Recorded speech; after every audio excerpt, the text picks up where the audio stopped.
a wanderlust king. Welcome everyone to the apartment I'm staying at. This is Angels with Scaly Wings. I am Furea. Well, last time we went and we talked to Lorem at a cafe or bar or whatever. And we talked to him about the game he was making. Anyway, this time, we just started chapter 4. I believe it was titled Loss and Passion. I awoke with my eyes fixed on the ceiling wallpaper. A sense of dread lingered from a nightmare I no longer remembered. How many more times would I see this apartment before I returned to my own world, or before something bad happened to me? I got ready for that day and tried to shake off those thoughts.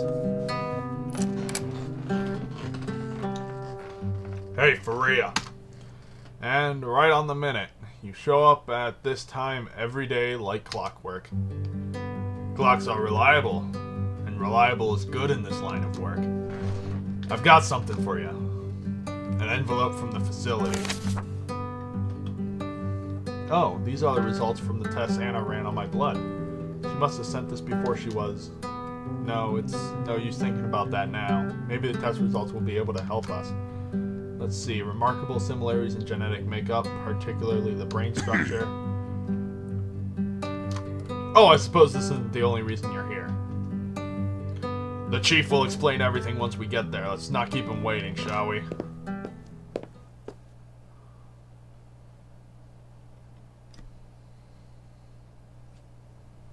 We arrived at a place that would look like an ordinary house had it not been for its extraordinary size. It reminded me more of a hospital than a family home.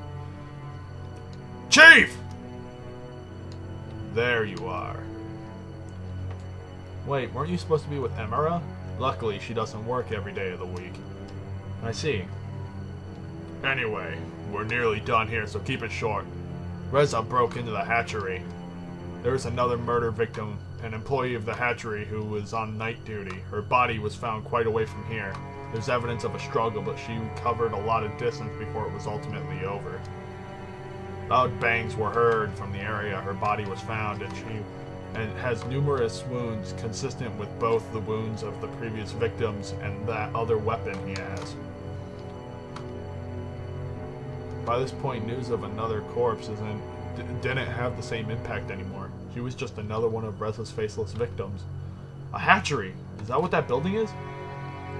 Well, not only. It's a council-owned building, and they like keeping everything related to their sector under the same roof. So besides the hatchery, it's also an orphanage and a family clinic inside. There are also offices related to the administration of those services. That reminds me of the production facility. It should. They have a similar management structure. Can we get back to the case? Sorry about the interruption, Chief. Wait a minute. If an orphanage is in there too, there are no other casualties, but Reza got something else when he broke in. A generator, as well as a few eggs. Luckily, the power was restored before anything happened to all the other eggs left inside, but needless to say, the parents of those stolen eggs are not going to be happy. Why would he steal eggs in the first place? Maybe you can tell us. That's why you're here after all. I don't know. I have no idea what he would want to even do with them.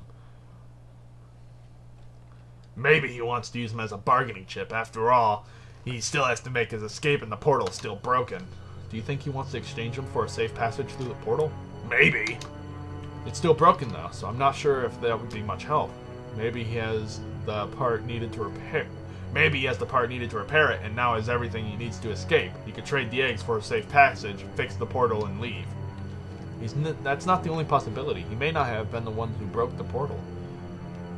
Maybe he thinks you've intentionally sabotaged it so he can't leave, and feels he needs the eggs as a bargaining chip to get you to repair it. If he just wanted to leave, I feel like he could have done that already. It doesn't even matter who sabotaged the portal. We only know that Reza's actions are becoming more and more desperate. He kidnapped defenseless eggs and even used the human weapon. Something's clearly going on with him. Maybe it means that he'll slip up soon. Who knows? Maybe he already has. In any case, we're done here. Let's head back to the department, decide what to do next. Hopefully, some of the tests will tell us something.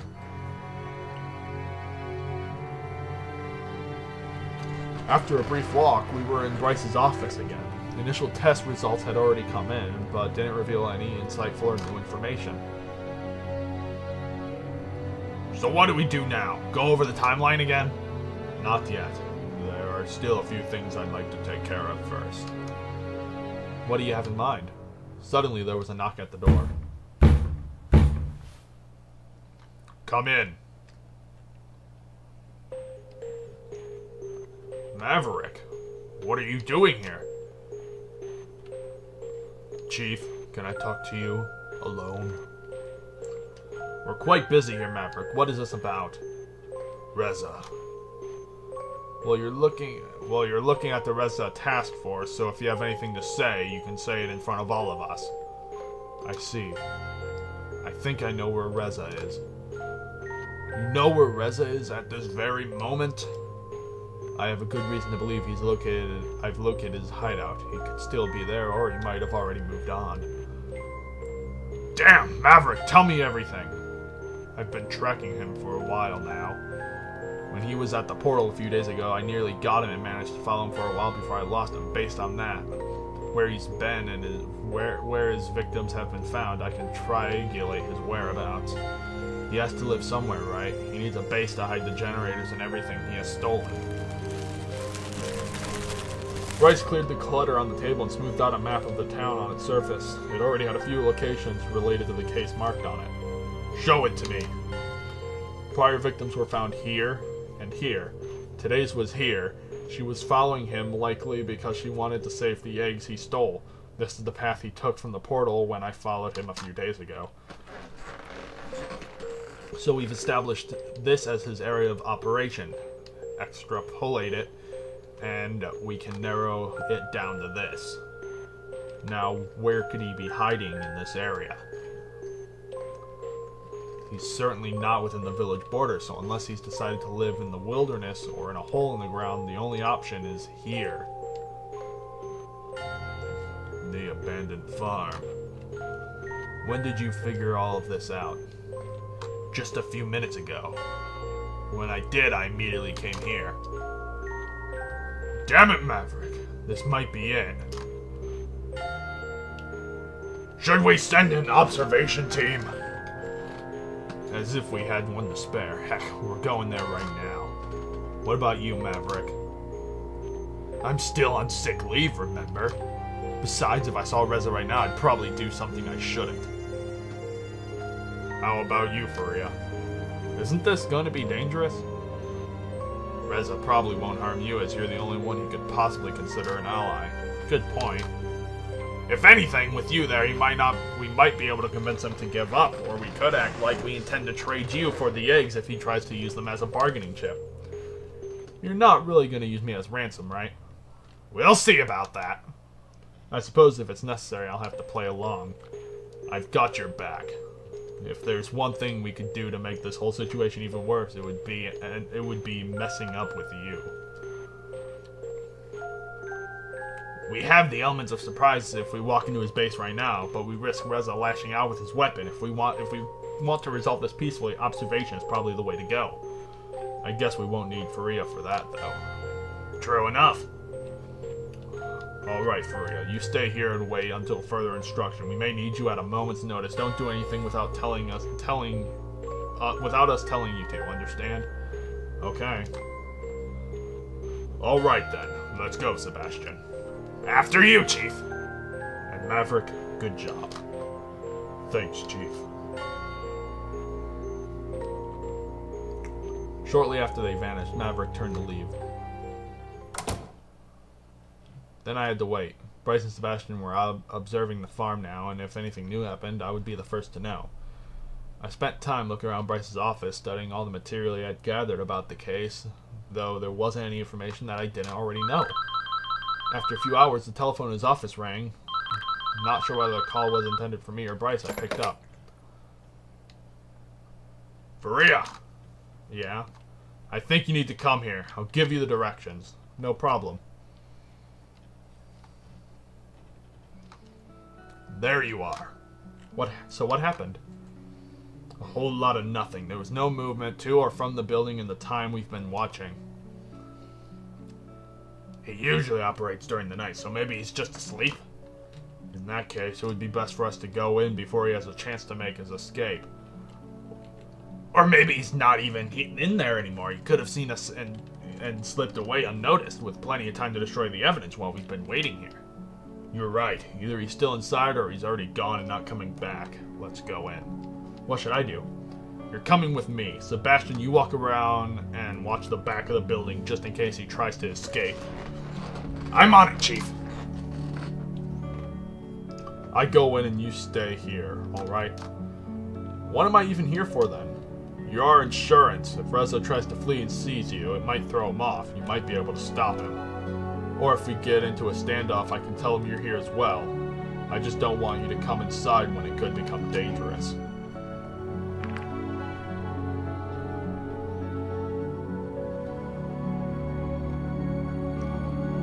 Alright. I watched as Bryce made his way to the front door. Looking around, I scanned the windows of the building for any sign of movement. When Bryce reached the door, I wondered how we could make his entry. Would he be quiet, try to be quiet, sneak around, hoping to find Reza unprepared, or would he barge on in and rely on his strength and speed to apprehend him? Though shortly after Bryce opened the door, an earth-shattering sound echoed across the sky.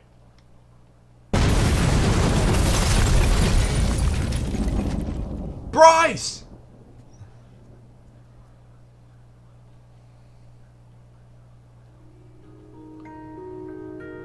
I can't believe he's really gone. I'm sorry, Furea. I just don't know what to say. All the responsibility falls on me now, and Reza's still out there somewhere. This case is just beyond our capabilities. We are already at a bare minimum before this, but with Bryce gone, I just don't know what we should do now. I've already requested help from one of the cities. I hope they'll send some good investigators our way as soon as possible.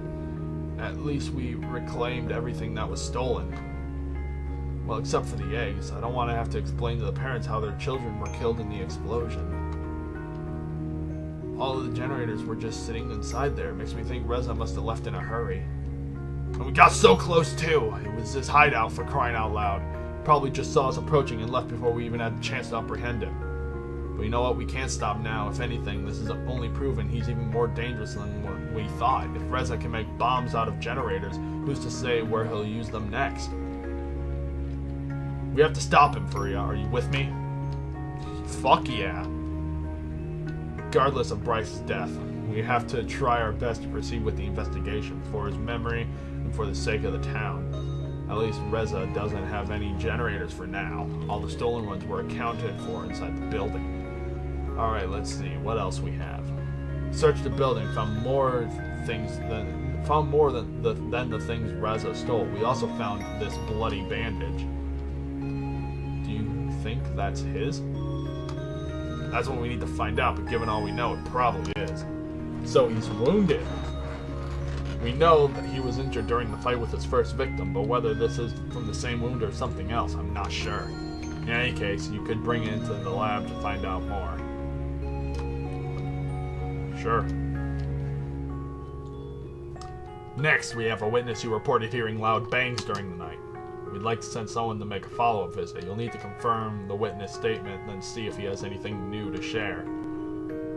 Also, now that we have reclaimed your PDAs, we're going to send one to the archives for analysis since they have experience with human artifacts. They're better suited for it than any of our departments. No problem. In any case, I'll just leave everything here until I get to it. So feel free to do these tasks as you wish. I know it's laughable that we don't even have a free hand for simple errands. Don't worry about it. Anyways, I should get back to the investigation now. I'll leave the stuff for you here, and I'll take care of the rest once I get back, alright? Sure thing. Good luck, Furea. You too.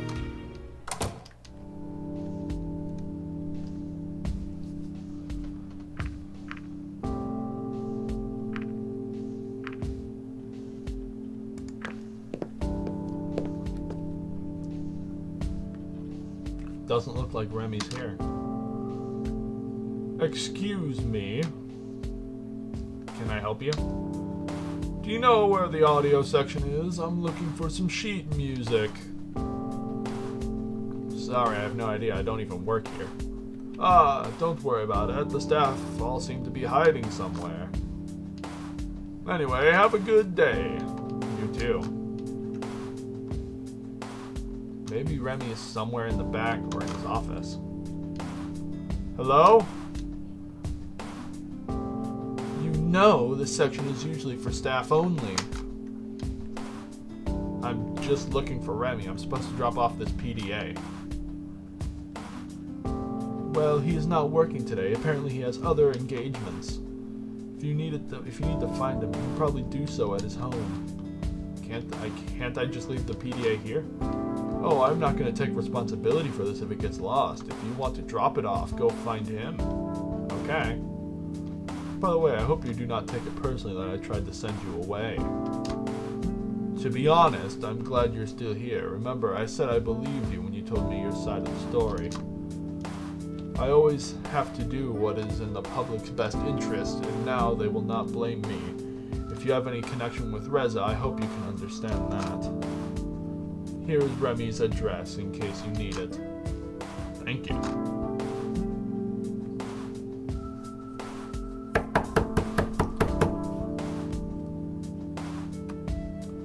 Oh, it's you, Furea. I don't think this is a good time for you to visit right now, though. I just came by to give you this. I was already at the library, but Emma refused to let me drop it off there. I see. Oh, it's one of your PDAs. I was really looking forward to this. Well, here you go. Thanks for coming by. Enjoy.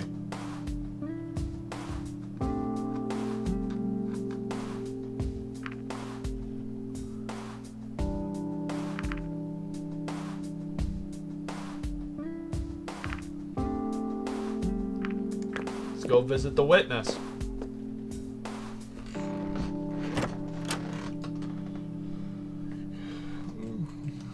Can I help you?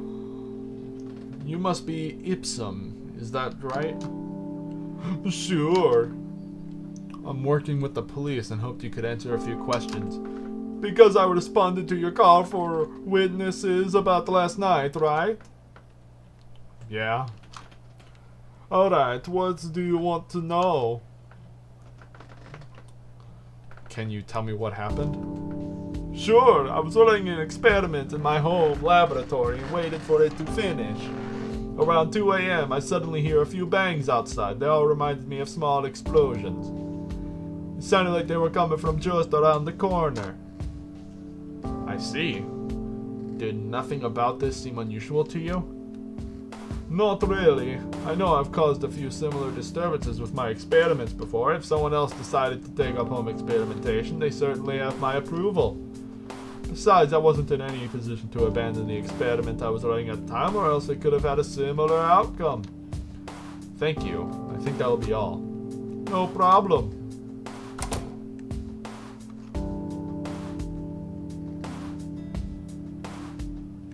Thanks for all your help.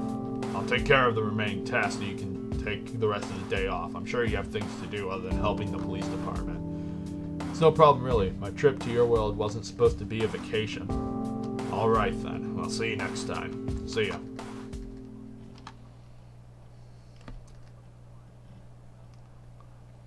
After this fateful day, I was glad to finally have some sort of respite. I wandered into the kitchen as I considered tonight's dinner.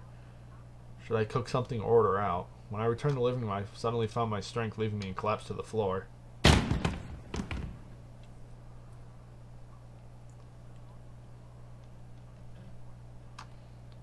The next thing I saw was a blurry stone ceiling. As my eyesight slowly returned, I managed to sit up. I was in a cave. Before me stood a familiar, mysterious face. I apologize for the violence, but I assure you it was the easiest way. Where am I? Is this your hideout? Just a temporary accommodation so we can be undisturbed for this meeting. Someone else used to live here until recently. Do you know who I am? Well, you're not Reza. Good. What did it take for you to figure that out? Since you're not whispering anymore, I can hear it clearly in your voice. I had a feeling that you couldn't be him since the first time we met, though. Which first time are you talking about? The generator in the cellar when you pushed me. I see. You can call me the administrator. No other humans are supposed to be here, though. I assume that's why you're wearing the mask. You don't want to be recognized. That is correct. Whoever you are, you also saved my life. On more than one occasion. Your presence here doesn't make any sense. You couldn't have come through the portal. The dragons would have noticed. This is where you are wrong. My arrival through the portal is what led to the dragons to discover it in the first place. Is that so? When I crawled out from the hole in the earth that hid the portal, there was no gods to discover me. My appearance exposed the portal, but the dragons didn't know it was there yet. So you arrived even before Reza. That makes you the actual first human to come to this world. That is more true than you might think. Just who are you then? I may have arrived through the portal like you, but my story is very different. Before the fall of humanity, I was an engineer. I was part of a team that was formed to create bioweapons. Our task was to create these bioweapons in a country where their development hadn't yet been regulated or outlawed. These weapons were planned to be a low-cost alternative for poor countries to wage war, so they would no longer have to rely on expensive drones and machines for warfare. I was to set up the lab where our bioweapon development would take place. It was a clandestine operation set to be in the middle of the wilderness. The laboratory was an independent research and living unit and provided everything we needed without having to rely on external resources or even an existing power grid. Everything was to be teleported right into the middle of nowhere with no traces of paper trail to follow, so international communities and law enforcement would have no idea of our operations. Our only connection to the outside worlds after setup would have been a two-way portal to our headquarters. It would provide everything we would need. While we already could teleport individual people, teleporting a whole building was another matter entirely. Our solution was matter compression technology. Incredibly expensive, but operating in the gray market was also very lucrative. The technology behind it was much more complicated than even teleportation, despite being based on it. While teleportation works by utilizing black holes with a beginning and an end, compression technology relies on a loop, keeping the matter in sort of limbo state until the loop is broken. Working with black holes was very complicated to begin with, but this shape required much more finesse and thus was much more expensive. I was able to be sent alone to set up the lab and portal so the rest of the team could arrive safely. In case you didn't know, it is possible to use a portal to send someone to a previously defined endpoint. Therefore, it is not required to have a portal at the destination to be sent there, but as you can imagine, this is also very dangerous. A single variable off by a fraction could mean the difference between landing safely at your destination and smothering in space. Of course, my employer did not want anything like that to happen, not necessarily for my own sake, but because of all the unfathomably expensive equipment I had with me. Regardless, something went wrong anyway. Despite all their checks and safeguards, they can only minimize the risk so much. Even if the risk is a fraction of a fraction, sometimes you are just that unlucky. And sometimes it turns out that your bad luck is a blessing in disguise. I arrived safely somewhere in the jungles of Earth, yet it was not the destination that had been planned. I knew something was off, but nevertheless, I set to work immediately. At the very least, I could prepare the building. I would have shelter, and then I could begin preparations for our project. Getting the portal into working order would have taken more time, as it was a complicated process that could take several weeks. If things had gone wrong as I expected, I would at least be able to establish contact with headquarters after the portal had been set up, and I would be able to return. While teleporting the lab to the wrong location was certainly a costly mistake, I was still lucky to have my life. Before long, I discovered the truth about the place I arrived. While I was still on Earth, it was not the Earth I knew. It was the Earth of 65 million years ago. We knew that by using black holes for teleportation, time travel was a theoretical possibility. It was something even my company didn't dare to attempt, though, as teleportation in itself was still a very new technology. Yet here I was, 65 million years in the past, with a research station all to myself. The company would revel in the opportunity to study and profit from all the different life forms I could see. If only they knew about them. I spent the few weeks setting up the portals as planned, yet when I tried to reestablish contact with my employer, I was met with silence. Despite the time discrepancy, the portal should have been able to find my companies in the present. For a black hole, sending something through time is no different than sending something through space. However, when we built the portals, we gave them specialized configuration. It was only possible to travel through time-space by aligning them across the time axis. That meant that, in the past, I would still be able to search for portals in the present to connect with. My counterpart in the present, though, would not be able to find me in the past even if they tried. But I couldn't find them. Not a single one. Even after checking the portal for its function, I determined that, for all intents and purposes, the portals from the company should have been there to connect with. It was then that I had a terrible realization. The portals in the present didn't exist anymore, or were no longer operational. Maybe the blunder of teleporting the lab caused them to reconsider the risks of using this technology. After all, it was already controversial and had been outlawed in several countries. I would have been surprised if they decided to cut their losses, but it's highly unlikely that they would have immediately shut down every single portal and left me stranded without notice. Portal technology was still being relied on in several places at the present. In my mind, only one possibility remained: superweapons. Various nations have been using them as bargaining chips for some time. I didn't think threats would become that serious, but one of them must have been launched their weapon and destroyed a majority of the Earth. It could have been the result of a malfunction, or perhaps a political situation had escalated. Either way, it was not possible for me to establish any means of communication to find out what really happened. I could have sent myself back into the present with the right coordinates, but this was a risky endeavor. And I also had to ask myself if it was a present I wanted to return to. I was sure that if anything was even left of our world, the aftermath or a possible retaliatory strike would take care of the rest.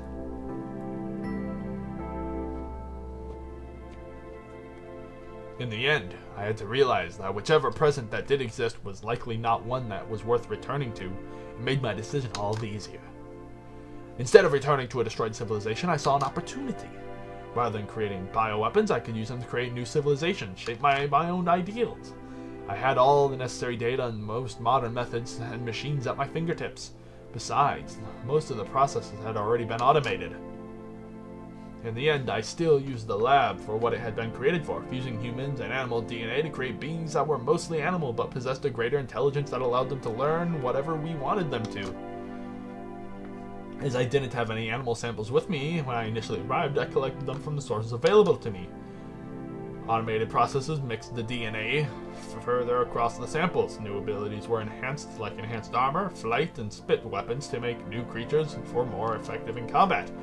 The result was a number of different species, tailored to optimize to fill a specific role in war situation. Hormones allowed me to speed up their growth, and with the lab's learning program, they could be educated in whatever manner I saw fit. My first concern was self-sufficiency. They needed the kind of knowledge that would enable them to come together as their own independent society. Luckily, the AI that automated the process in the lab was more than helpful. I unleashed the first generation of my creation as their leader and founded the first village. I thought we could really pull it off, and once I saw they could survive without my guidance and also govern themselves, I knew my plan was a success. When I realized that this new society would eventually be destroyed, I told myself that I would do anything I could to save it. Destroyed? What are you talking about? Haven't you realized where we are?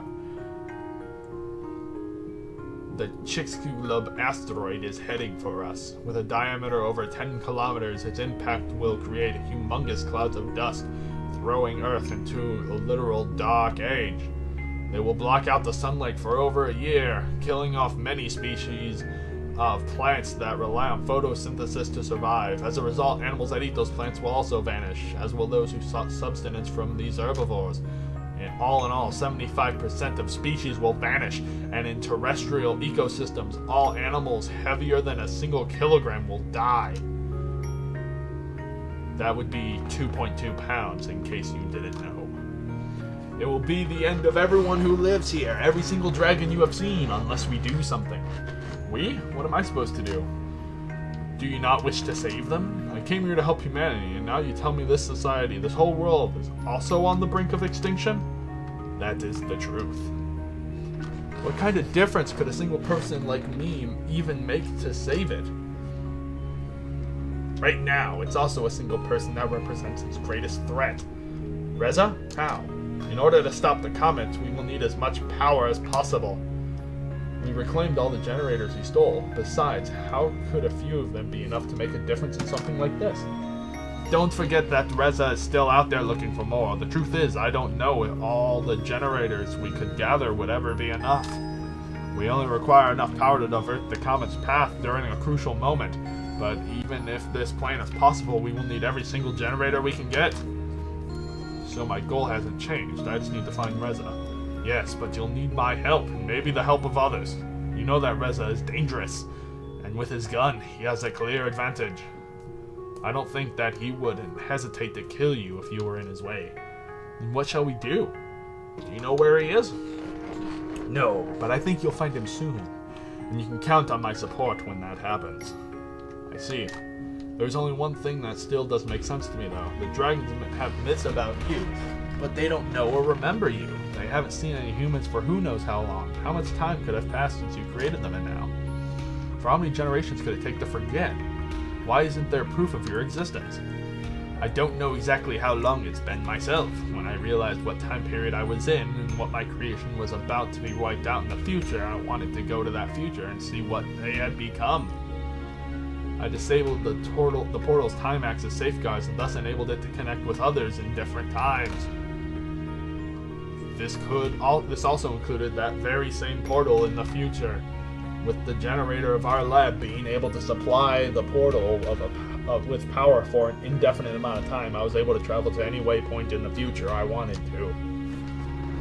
The entry and end point of the black hole would be the same place as the portal, with the way traveled just being along the time axis. Since I could now search for connection points in any time period, I could look for my own portal in the future and pinpoint its moment the signal stopped. The comet. Exactly. I found that specific point in time and traveled to a future that was close to that event as I could safely manage. After I arrived there, my escape from the portal's hiding place led to its discovery by the dragons. It and the laboratory were unearthed. I still don't understand how our portal found yours, or why we ended up arriving at this particular time period. The portal you found was no doubt one of my companies. They must have been connected before, so the corresponding data for their connection already existed when you found it.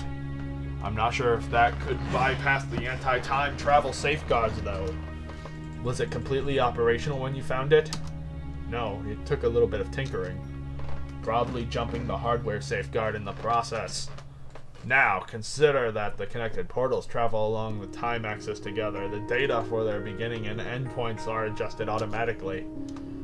Otherwise, we wouldn't be able to transport anything from one place to in the world to another, without also sending it through time. Since these two portals must have been connected at some point, the corresponding data for the connection points between those two portals already existed. When using the same connection without changing any of the data, this would mean that despite the time discrepancy between those two portals, time still progressed linearly for them. I'm not sure I understand. Let me try to rephrase that. The portal you found and my own share a connection. However, while the connection is locked to a certain place, which is wherever the portal is at the very moment, it is not connected to a specific point in time.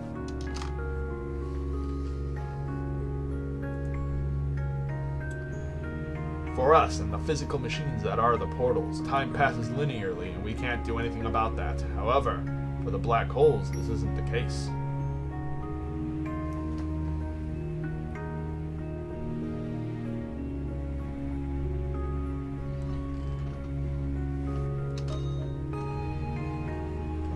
Just as their entry and endpoints can be in different places, they can also be in different times. In order to not send something through time when you just want to transport something from one portal to another, the portals are anchored together in such a way that time data is automatically synchronized. Essentially, this means that ever since you arrived in this world, the same amount of time that has passed for you has also passed in the place where you came from. I see, so despite being in different time periods, time still passes linearly on both sides of the portals. Otherwise, it would not have been possible for you to send messages back and forth to each other. If they were not synchronized, the portals on both sides would stay connected not only to a single point in space, but also a single point in time, thus making proper two-way communication impossible. However, this is only possible through the connection that has already been forged. If we wanted to, we could also use a portal to send you back to your own time period, but to a moment before Reza even arrived here. But that would mean there would be two of me, right? Wouldn't that cause a time paradox? I can only tell you that it would work. No one has studied time travel before, though. So if there are any consequences, then I am not sure of them. Most likely an entirely new timeline would be created. There would be a timeline without a Furea altogether. And in the new one, there would be two of you. This is becoming way too complicated. Multiverse theory. I apologize. To come back to your original question, I am not sure how much time passed between the time I left my newborn society and now. Since the portal was not designed for time travel, I have no way of knowing how the variables translated to our perception of time. It could have been thousands or even millions of years. How could the portal or even its power source still be operational after all this time? The portal receives its power from the generator in the lab. These units were fitted with the absolute best technology we had to offer. It was designed to provide sustainable power completely independently from any already existing network or power lines. It gains energy from many sources: sun rays, earth's heat, movement, just to name a few. Keep in mind, it had to power a whole laboratory and research station while also providing energy required for all of its inhabitants and the associated energy expenditures. Taking its power from the Earth itself, a generator like this can continue providing power to the lab indefinitely. Speaking of which, why haven't I seen a single dinosaur since I arrived? Seems the dragon society expanded over the whole continent. Many still hunt for their own for sustenance, and as such, the original species they were based on have mostly vanished. As in direct competition, ours proved to be far superior. Also, they have probably taken measures against having big predators roam their cities and villages. Yet, while the dragon population has increased tremendously, I have found that, by and large, their society as a whole has not changed much. Is that why everything here looks like it was made for humans? I suppose so. The learning program I initially used to give them knowledge about things and how to create them. Yet, of course, those were only human inventions and designs. Did they never once stop and think they should adjust how certain things look? A lot of furniture and objects I've seen look very impractical for a dragon. I was surprised by that too. But I have an explanation for this phenomenon. Don't forget that their genome was designed by an AI program to make them into effective bioweapons. The idea was to have them indoctrinated at a young age. After reaching adolescence, their learning capacity would be greatly diminished. This resulted in subjects that would stay loyal and be unlikely to change their desired behaviors. Instincts also play a role. I imagine they are very much at odds with their learned behavior. Instincts in animals never change, and instinctual behaviors will always be there. If a given trait has been programmed into the genome as an instinct, it is not very likely to change, even through numerous generations. We can see the result of this here. While I initially made them to learn a certain set of values and knowledge, I have found the expression to those ideas has hardly changed. And after I was gone, each new generation learned from its elders, and much of the initial knowledge and information was retained through all this time. Their genome as a whole did change, however, which was unavoidable over time. If they had been used as bioweapons instead, they would have been nothing more of an army than an army of identical clones. Wow, I can see the subtle changes in behavior as a result. Some traits are still very much present in them. They are content with it, with what they have, and don't strive for more. They don't innovate or change, so technological breakthroughs or new inventions are a rarity. It's quite the opposite, really. They very much value tradition and their ways, which have not changed much in all these years. I see. How much time do we have left to stop the comet? In a few weeks, the comet will pass by the moon, and its gravity field will point the comet's trajectory toward Earth. This is when we will need to be ready. If we strike then, we only need to minimally affect its path in order for the comet to pass Earth safely. It won't be enough time for the inhabitants of this world to prepare if Reza steals our greatest assets. So it's all about Reza and the generators, isn't it? Indeed. By the way, I fixed the portal in case we need to use it. Did you break it to prevent me from being sent away? No, that wasn't me. Reza better not use it to escape. Trust me, the portal is our greatest asset. I have programmed it with emergency coordinates. If you should find yourself in a hopeless situation and feel there is no other way out, go to the portal. I have made sure only you will be able to use them. I keep that in mind. So what's your plan? What do we do now? I will resume my work, and you will continue yours. Find Reza. The administrator turned to leave. Wait. What's with all the secrecy? Why are you still wearing that mask? Why don't we pool our resources together and you show me your hideout? Don't you think it would be better if you were completely frank with me? No, not now. A second later, the figure had already vanished into the darkness outside. When I followed, I realized I wasn't sure how to get back to my apartment. Surrounded by trees and the blanket of night, it was hard to make out where I stood. After wandering through the underbush, I realized that lights on the horizon coming from the village and made my way back. I returned to my apartment without much trouble. When I looked at the clock, I was surprised to see how much time had passed. Not having anything left to do for the day, I fell into a deep slumber.